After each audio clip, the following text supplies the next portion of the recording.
Hi everyone, it's Jackie at Spare Room Studio. Today I'm back again with the Creatures of Ken Matsuda, the Hatchet Heroes version of this book. And I'm going to colour this page. It's a buddy colour with someone, and because I'm short on time at the moment, I thought I will colour it on camera. I hope you're not too sick with seeing the watercolour techniques that I have been enjoying using. But I'm going to use Crayola Supertips because I have worked in this book so far with the watercolour pencils, the Abric Dura watercolour pencils. I've also used the Koi colouring brush pens. So today I want to try the Crayola Supertips to see what sort of result I get with those. I do need to be careful that too much water may have it bleed through. So because there's a lot of fine details, I've also got a pot of water. I have some fine liner brushes that are just cheap ones off of something like Temu, and I have an old pot here with lots of different brushes in that were back from watercolour painting days, and some are very cheap, some are a little bit better quality, but there's all different types of sizes and styles there in case I need them. I've also got my generic no-name water brush pen, and I've got Crayola Supertips with me. So I'm just going to jump in. I really have no idea what I want to do with this. I have given the original version by Ken a quick look in the back, which is a thumbnail, so it's really not very clear. It's not a huge picture to look at, so I've given it a quick look. And I'm going to put a few different colours down that I might get started with. I'm thinking perhaps very neutral for the rabbit, and then bring colour in with some of the other things. So I've got a range of different colours there on the plate to start with, and I'll get started. There may be a little bit of background noise here today because it is very, very windy. We've got a bit of a cold front has blown through, and we've had some rain, and it is very, very windy.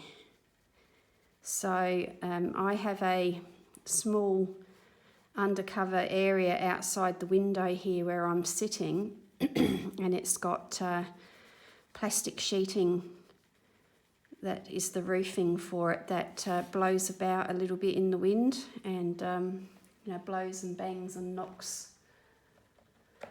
So hopefully that won't become too much of a problem on the sound for the video.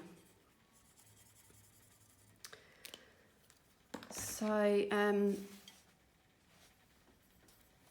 I just want to sort of get some colours down here to start with. Don't really know what I'm going for. I'm thinking muted, and then some bright little pops of colour here and there. And I'm not sure how far I'll get along today, but we'll see. But I thought for some of you that have shown interest in the Crayola Supertips, some of you have let me know that you have purchased small sets, or you're digging out your old sets. It might just be a little bit of reinforcement for you with different colours and a different image. It might just give you some different ideas to get started on yourself. And as I say, being short on time at the moment, I am trying to get some content created for you, do a little bit of colouring. I know I've got quite a few days coming up where I won't be able to record anything. It's going to be noisy around here with my granddaughter here, and sort of lack of privacy to do it. So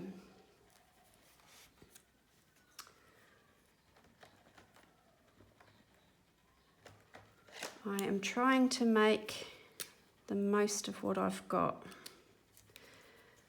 So I'm mixing some warm and cool colours up a little bit here. I'm not sure if I'm going to, no, I probably won't use that. This is all very sort of yellowy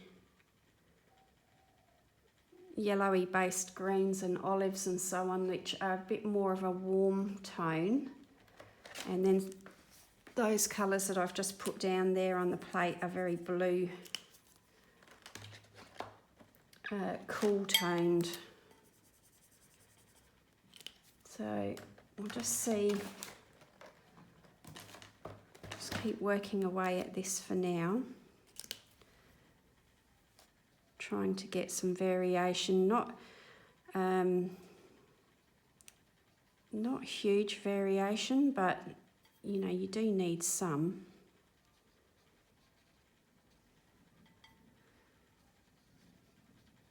And it looks like this rabbit has some mossy, grassy bits growing out of it. These images in this book are very much like the animals have got the natural elements growing from them, or they are growing from the natural elements. So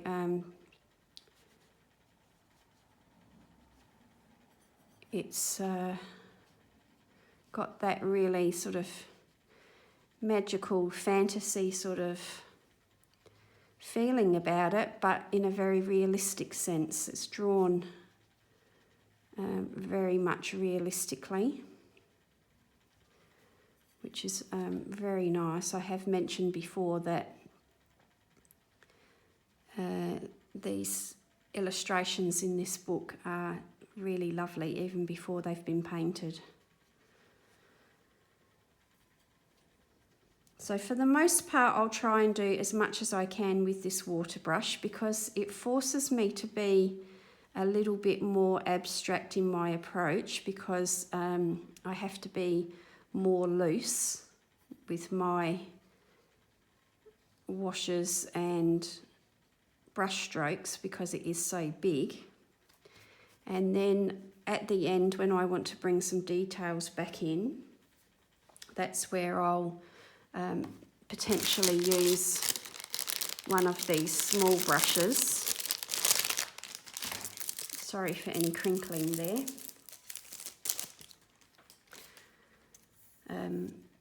They were very cheap. I don't think there was even a brand name or anything, but I find when it comes to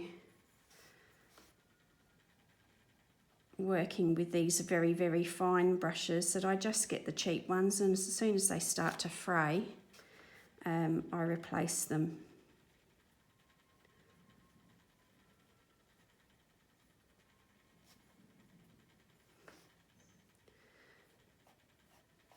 So I'm also hoping that there's a little bit of music in the background that I'm hoping is not going to make it onto here either. I'm not sure how background music and stuff comes into YouTube, but I've put a classical music station on the radio because I thought it might help disguise some of the noise from the wind and give Hamish a little bit of a breathing space, because he's been a bit stressed by some of the noises that he's hearing this morning, and I want him to just sort of gradually get used to all the sorts of noises that he's going to hear around here that are weather related. I can't easily change the roofing on my outdoor area, so he's going to have to learn to adapt to that.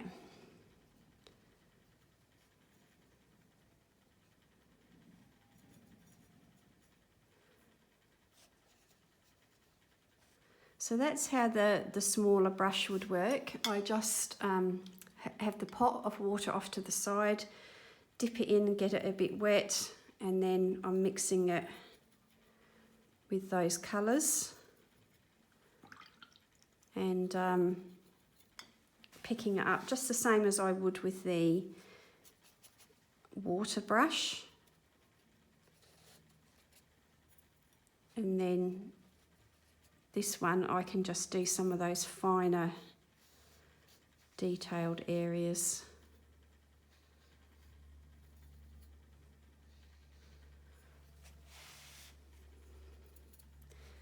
So if you feel like you can't control a bigger paintbrush and it's really uncomfortable for you,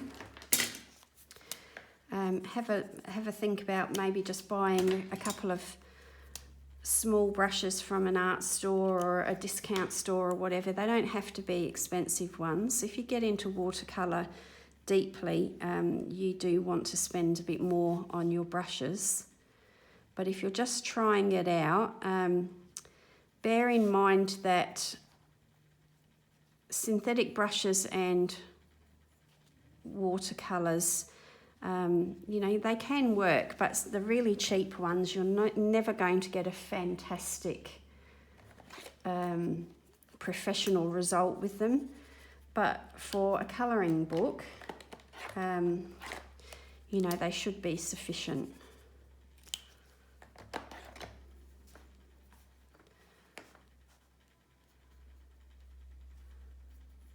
So I hope you can see that off to the side here, that I'm just using a little bit of water. The brush is damp, it's not saturated, and I'm just working at that it's almost like a pencil tip because it's so small. That's how that would work. So something that small, you're not going to be able to do a big washy area like there is down here. It's like trying to, you know, paint your house with a little tiny brush. It just doesn't work. So I've just rinsed that off and I'll go back to using the water brush. And I think I need a bit more grey.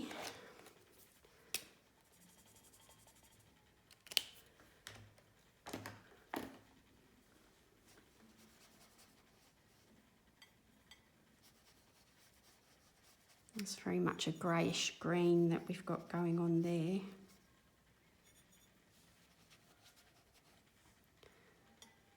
I'm going to tone that down a little bit because that wasn't really the right colour for what I was thinking. It's drying a bit more peculiar than I was expecting. So it's all right, we'll just adjust as we go.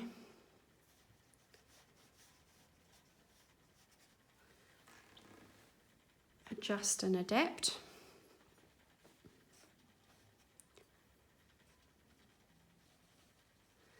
And I want to bring in some nice bright colours for some of these other things. So I'm going to bring in, I might do like a bright blue butterfly.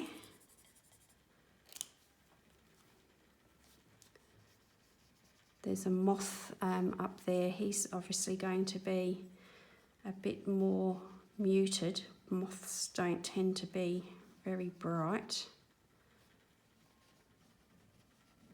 Well, not the moths that I see here anyway. I'm sure there's going to be an exception to that statement somewhere in the world.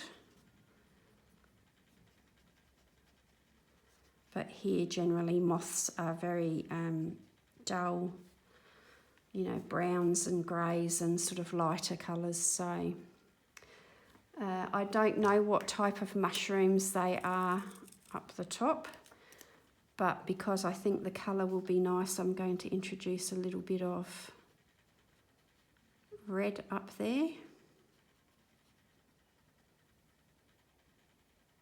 And I need like a deeper red for these berry-like berry-like things that are here. I don't know what they are exactly. So I'm going to mix all that together. You can see that, yep. I've had to turn myself around and sit at the other side of the table because this is on the left-hand side of the book, this picture. And I feel like I'm a bit uncomfortable and a bit awkward because I normally sit the other way round. It's funny how you get used to working in certain ways.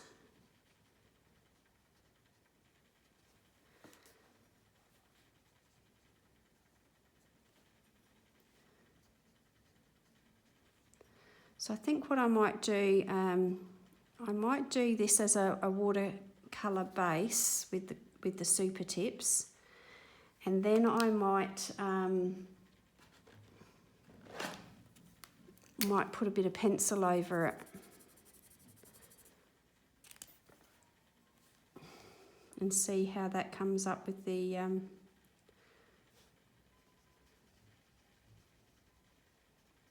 pencil over it. I don't know what they are exactly, but I feel like there needs to be a little bit of colour there, so that's why I've chosen to do them in the red as well.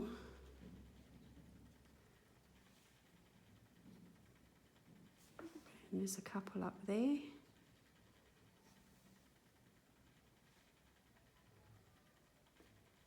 And you might just dot some red in there. There's nothing really that should be red, but I feel like there needs to be a little bit of red and a bit of colour down here, so we'll put that in there as well.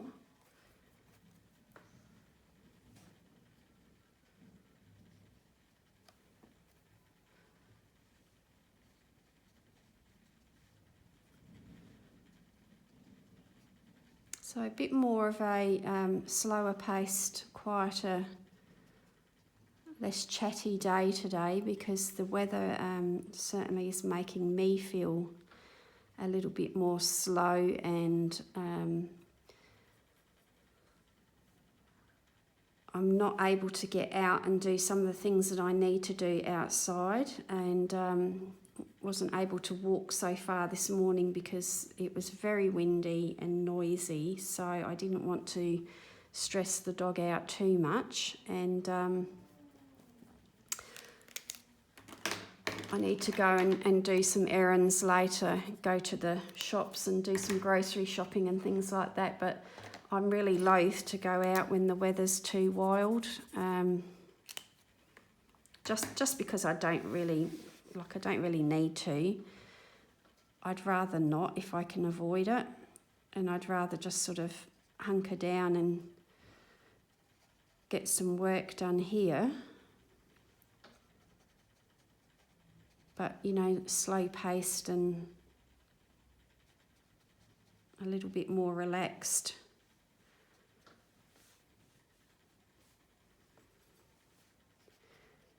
And when you know you've got a busy couple of days coming up too, sometimes it's nice to grab that little bit of downtime while you can before the madness descends.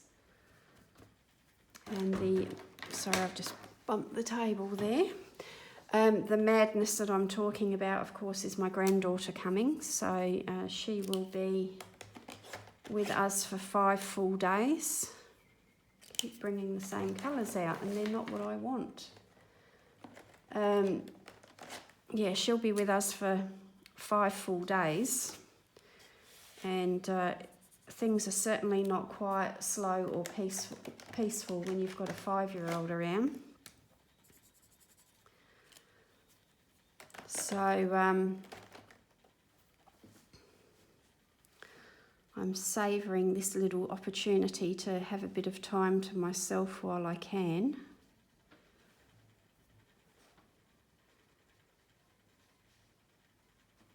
I fully understand those of you who've still got young children at home, how difficult it can be to find that time for yourself.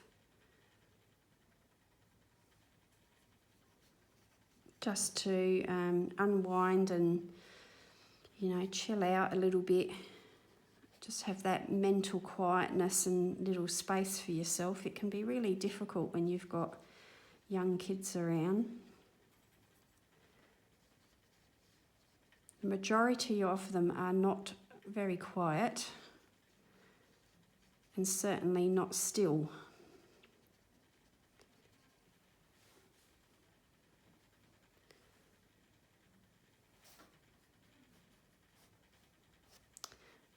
So I'd like to give a little bit of thought to what might go on in the background here, because once I put all that on, I need to let it dry before I can proceed to put any sort of pencil work on here.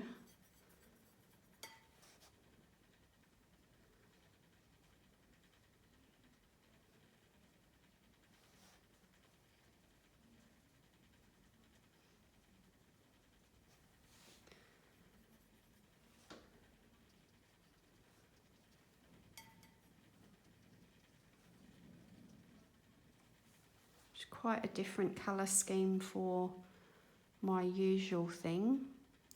So because that's quite muted, perhaps I need to think about how I'd like this background to work.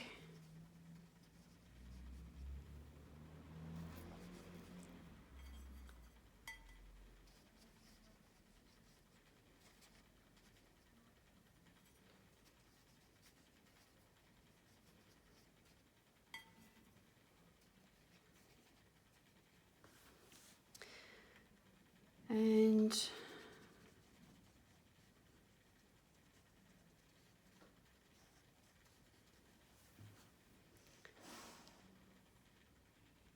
I'm thinking maybe some sort of blue or aqua maybe. I'm just going to clean this plate off.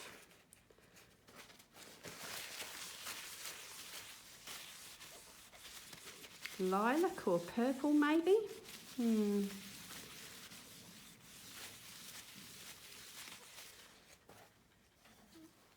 Or orange.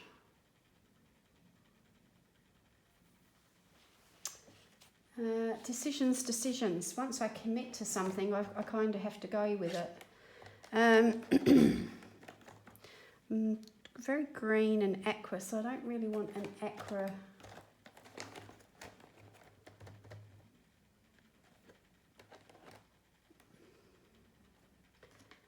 If it's blue, I think it needs to be quite a bright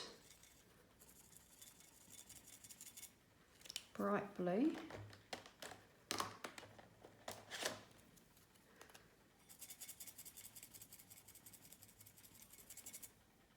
And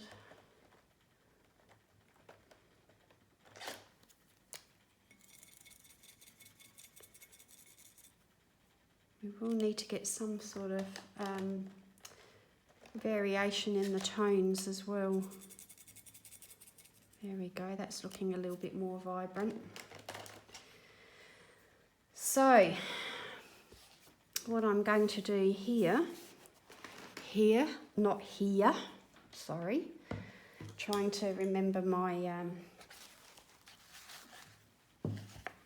pronunciation a little bit. So I've put the plate up the top there so that I've got less chance of dropping the colour into areas where it doesn't need to go. Bring that down a little bit, you might be able to see it a little bit better. And I'm going to wet the paper first and bring it pretty close to the edge of the design, but not too close at this stage.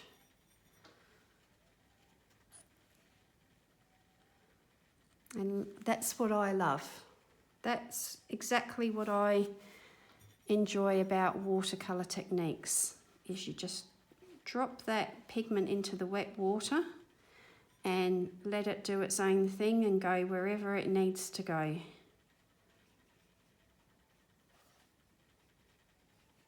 that unpredictability is exactly what I enjoy.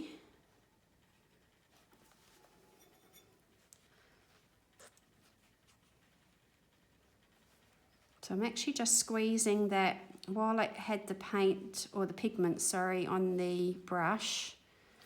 I've squeezed more water out of it at the same time. And then now I'm just going to use the very wet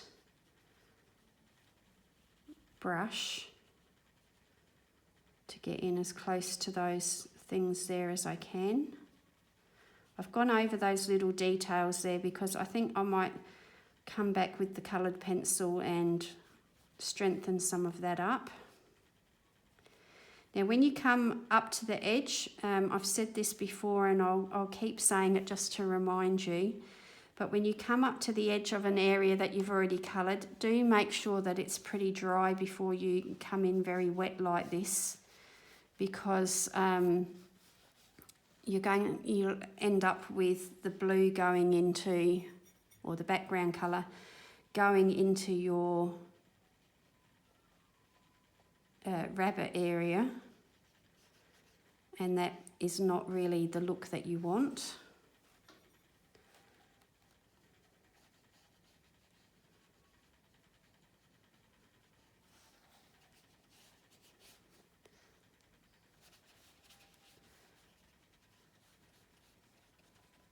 So for this bit here, I'm going to use a combination of the water brush and then this little fine brush just to get in closer to these edges.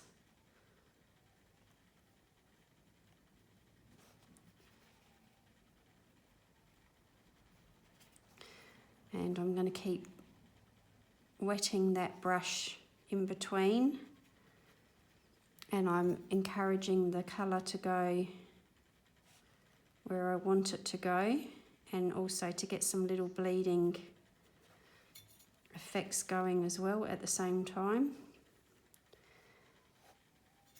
Now I do risk going through the paper onto the page behind here. The picture on the other side is the koala. I think it's quite a busy composition from memory, so it could be one that I might be able to cover up any bleed through pretty easily anyway, but if you're working this way, please do keep that in mind, that working as wet as I am has a very, very, very high chance that it's going to bleed through. It's almost certain that it's going to bleed through. So please keep that in mind if you're going to try to work such a wet in wet style that I'm doing here. Unless you've tested your paper and you know that it's not going to, it's safe to assume that it will.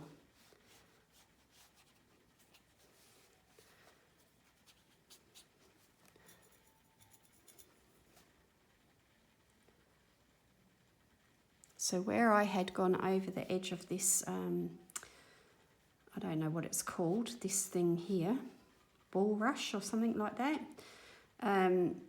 I went over the edge there with that neutral colour. Well, the blue's just about covered that up now anyway.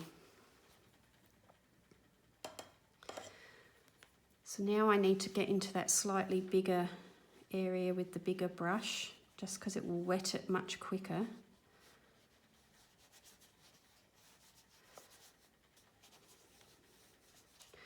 And I want this to be really quite a, I'm just going to bring the plate back over here. It's a very loose, very abstract-y style background that I'm doing here, so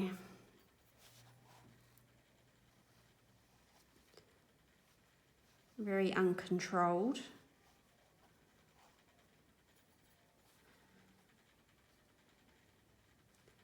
But I'm going to come back in with this smaller brush into these little areas and just try to avoid getting that too much into the areas where I don't want it. And I'm just using those two brushes in tandem. When one feels like it's too small, I'm going to the other one. When this feels like it's too big, I'm going to pick up with the small one.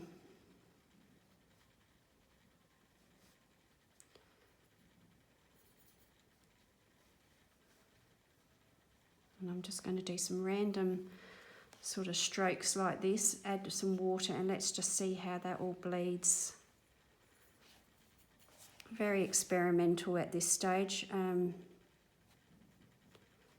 I've done work like this before on watercolour paper when I've been doing calligraphy and things like that, but it's usually big open spaces and backgrounds that I've done, and then done calligraphy over the top of. I'm not really gone around small areas like this, and certainly not on colouring book paper, but I like to let you see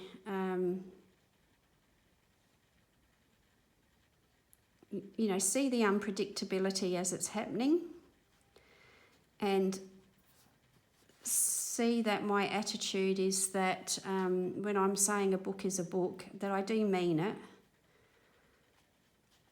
I do risk ruining this page and the one behind it, working so freely with all this water, but I feel like it's worth it, because if it works, it's going to be really quite unusual. And if it doesn't, it's really just a page, like it's not going to ruin the whole book.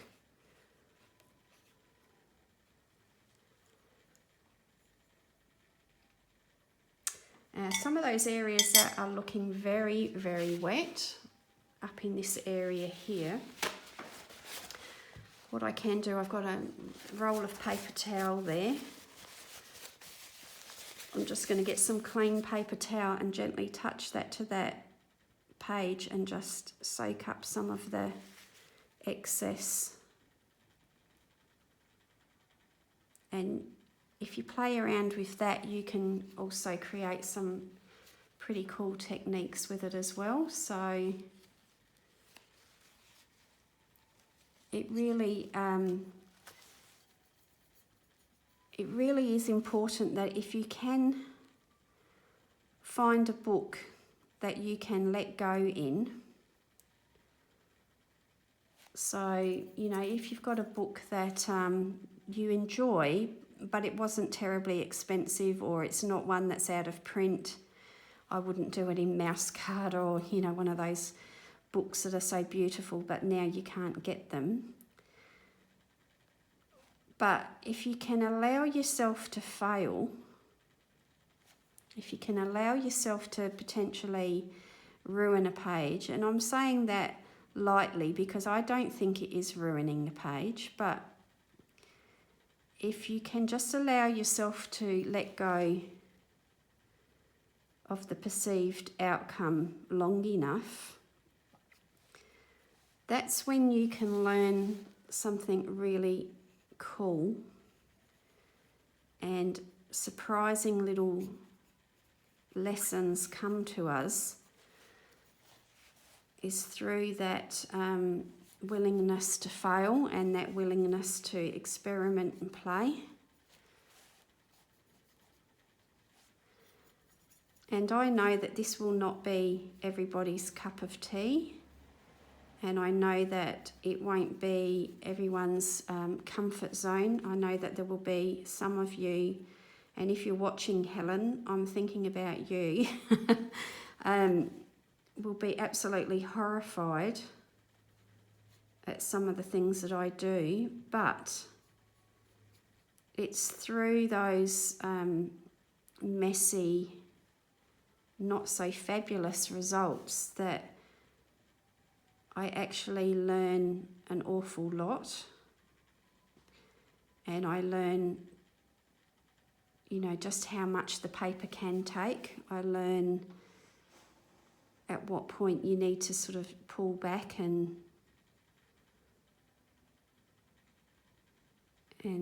stop. Really liking the way in here all the colours are separating and the pigment is drying, really quite unusual in parts. And then, you know, come back and put clean water into some areas if you feel like you don't like some of those hard edges. Just put a little bit more clean, fresh water into that, and it will bleed a bit more and soften some of those up.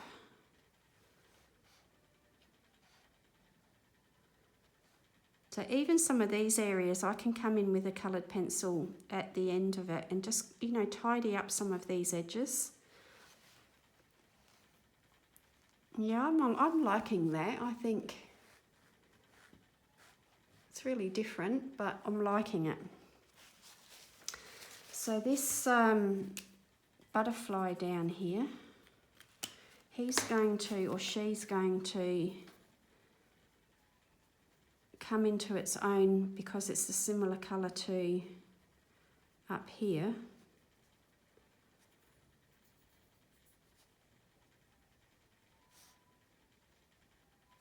We can try and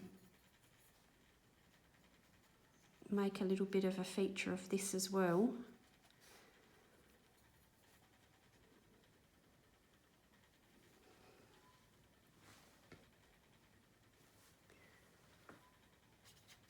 And you know, some of these little twiggy areas I can come back with the coloured pencil and reinstate some of that. So you know, I might just go over some of those. It causes unnecessary pain to try and paint around every last bit of the details sometimes.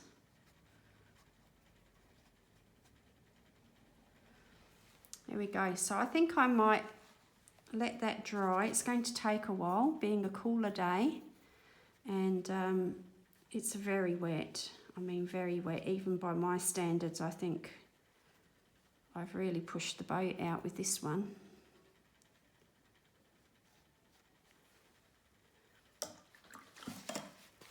So let me just put that aside for a moment, and I'll carefully lift this up so that you can have a look.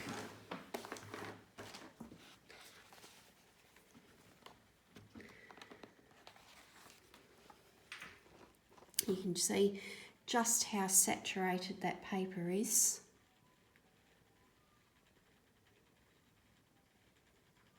And that is some of the lovely bleeding and wet in wet techniques. Now I know that that's not going to be for everybody, but I enjoy that sort of thing myself. That is precisely what I love about watercolour, is those sorts of lovely blending and the hard edges that you get. That is exactly what I love. Okay, so I will let that dry, and I will do part 2, where I will either introduce some pencil, or I may use more of the Crayola Supertips to tidy some of those details up. Okay, thank you for joining me for this one, and if you're still with me, I really appreciate you watching through to the end of the videos. If you haven't already subscribed, please think about subscribing, and I will see you in part 2 for this one very soon. Bye now.